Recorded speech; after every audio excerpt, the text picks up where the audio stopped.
முக்கியமான ஒரு விஷயம். நான் வீடியோ கால் சொல்லல. நீங்க கடைசி வரைக்கும் கொஞ்சம் பாருங்க. இது சும்மா ஒரு விழிப்புணர்வு. நான் அவ்வளோத்துக்கு அறிவில்லை. ஆனா என்னால ஏதுமான விழிப்புணர்வு. நான் என்ன பண்ணி கதைக்க போறேன்னா தற்கொலை. இதுல வந்து இந்த 15 வயதுலேருந்து 20 வயதுக்குள்ள வர தற்கொலைக்கு 2 தான் காரணம். ஒன்று பிள்ளைகள், இன்னொரு பெற்றோர். எல்லாருக்கும் வணக்கம். நான் இன்றைக்கு என்னத்தை பற்றி கதைக்க போறேன்டா, இந்த நாட்டிலேயே இல்லை எங்களோட பிரதேசம் தமிழ் பிரதேசத்தை எடுத்துக்கொண்டா முக்கியமான ஒரு விஷயம். நான் வீடியோ கால் சொல்லல. நீங்க கடைசி வரைக்கும் கொஞ்சம் பாருங்க. இது சும்மா ஒரு விழிப்புணர்வு. நான் அவ்வளோத்துக்கு அறிவில்லை. ஆனா என்னால ஏதுமான விழிப்புணர்வு. நான் என்ன பண்ணி கதைக்க போறேன்னா தற்கொலை. இப்பத்த காலகட்டத்தில் 15 வயதுல இருந்து 20 வயதுக்குள்ள தற்கொலை கூடிட்டே போகுது. எனக்கு தெரிஞ்ச அளவில் 15ல இருந்து 20 வயதுக்கான பிள்ளைகள்லாம் முடிவெடுக்கலாம் கோபத்தில் செய்கிற வேலை. வினதை 21 வயதுக்கு மேலே கடன் பிரச்சனையாலையோ இல்லை இன்னொரு பிரச்சனையாலோ சாகிறது வந்து ஓகே, அது ஏற்றுக்கொள்ளையிலாது. ஆனால் அவன் யோசிச்சு முடிவெடும். ஆனால் இந்த 15ல இருந்து 20 வயதுக்குள்ள பிள்ளைகள் யோசிக்காமல் எடுக்கிறதான் முடிவு. இதில் வந்து இந்த 15 வயதுலேருந்து 20 வயதுக்குள்ள வர தற்கொலைக்கு 2 தான் காரணம். ஒன்று பிள்ளைகள், இன்னொரு பெற்றோர். பிள்ளைகள் என்ன காரணம்னா, படிப்பில் தோத்துட்டா தற்கொலை, காதலில் தோத்துட்டா தற்கொலை. தற்கொலை எல்லாத்துக்குமே காரணமா. நீ படிப்பில் தோத்துட்டியட்டா ஒருக்கா எக்ஸாம் எழுதுனா செகண்ட் சே இருக்கு, தேர்ட் சே இருக்கு. அதுவும் இல்லையா எத்தனையோ ஒரு வழி இருக்கு. அதை விட்டுட்டு தற்கொலை தான் காரணம். நீ படிப்பில் பின்னுக்கு நின்றவன் தான் இப்போ பிஸ்னஸில் முன்னுக்கு நிற்பான். உனக்கு படிப்பு வராட்டிக்கு பிஸ்னஸ் எடுத்துச்சு. உனக்கு படிப்பு தான் எல்லாத்துக்கும் கை கொடுக்க முடியல. இல்லாட்டிக்கு உனக்கு விளையாட்டுல ஆர்வம் இருந்தா விளையாட்டு போ. சரியா? படிப்புல தோத்து தற்கொலை செய்யறவன் தான். அவரெல்லாம் என்ன மாதிரி சொல்றதுக்கே வாய்ப்பு இல்லை. அடுத்து காதல் தோல்வி.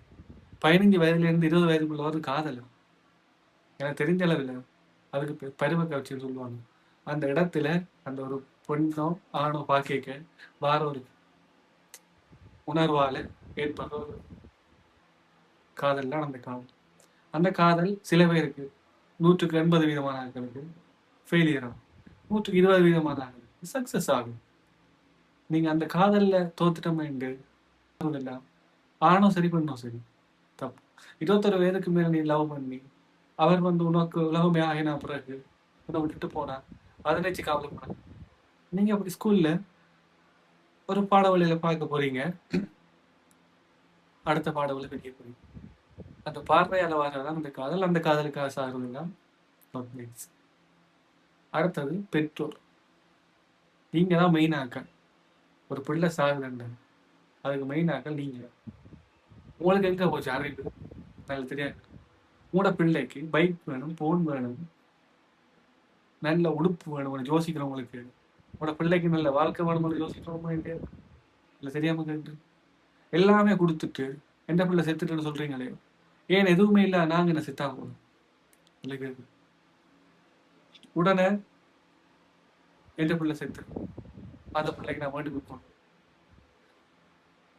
வேண்டி கொடுத்து சாகுதான் இல்லை. அடுத்தது நீங்க பெற்றோர். பள்ளிக்கூடத்துல ஒரு டீச்சர் அடிச்சா நீங்க சொல்றீங்க பிள்ளை சாகும், அதுக்காக நீங்க பொறுப்பேற்கணும் அப்படி எல்லாம் சொல்றீங்க. நான் கேட்கிறேன்னு இல்லை. எங்க நாங்க படிக்கலாம் வீட்டை வந்து பள்ளிக்கூடத்துல அடிச்சுட்டு சொன்னேன். எனக்கு தம்புதலாக அடிபடும். ஏனண்டா நீ தானங்க பிள்ளை விட்டுருப்பேன். ஆனா இப்பத்த பெற்றோன்னு சரிங்க டீச்சர்ஸ் மேல விளைய போய் பொலிசில கேச போடுறீங்க. பெண்கள் பிள்ளை இருக்கு. பிள்ளைக்கு நீங்க அந்த பெண்ணுக்கு இருக்கிறீங்க தட்டி விட. அடுத்தது மெயின், உங்களோட பிள்ளைய ஒரு நாளைக்கு கூப்பிட்டு கதை கிழமைக்கு ஒரு நாளைக்கு பிள்ளை இங்க வா, தம்பி இங்க வா, உனக்கு எதுவும் பிரச்சனை இல்லை, ஏதாவது இருந்து அப்பாட்ட சொல்லு அம்மாட்ட சொல்லு. பெற்றோர் வந்து பிள்ளைகளோட நண்பர் மாதிரி பழகுங்க. பெற்றோரா பழகாங்க. அதை விட பிள்ளைகளுக்கு உங்களோட ஆசைகளை திணிக்காங்க. நீங்க டாக்டர் ஆகணும்னா நீங்க டாக்டர் ஆகுங்க, நீங்க இன்ஜினியர் ஆகணும்னா நீங்க இன்ஜினியர் ஆகணும். அதுக்காக பிள்ளைய கொலசி பிள்ளைகள் ஏழு வரைக்கும் நீ டாக்டர் நீ இன்ஜினியர் அந்த பிள்ளைங்க வாழ்க்கையை நாசமாக்காங்க. அந்த பிள்ளைக்கு கிரிக்கெட் விளையாட ஆசையா இருந்தா கிரிக்கெட் விளையாட விடுங்க, ஃபுட்பால் விளையாட ஆசையா இருந்தா ஃபுட்பால் விளையாட விடுங்க, படிக்க ஆசையா இருந்தா மட்டும் படிக்க வைங்க. சரியா? அடுத்தது, பிள்ளைகளுக்கு எல்லாமே செய்யற நீங்க அந்த பிள்ளைகளுக்கு ஒரு வாழ்க்கை அமைச்சு கொடுங்க. இந்த பிள்ளைக்கு முதல்ல சொல்லுங்க, தம்பி முதல்ல நான் ஃப்ரீடம் தாங்க, இதை செய் அதை செய், நல்லது கிட்டதை சொல்லிக் கொடுங்க.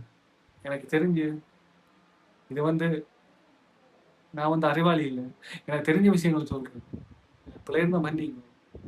எனக்கு தெரிஞ்ச அளவில் பிள்ளைங்க ஒவ்வொரு மரணத்துக்கும் பெற்றோர் தான் முக்கிய காரணம். அதை விட பிள்ளைகள் யோசிக்க தெரியாதான் உங்களுக்கு நன்றி.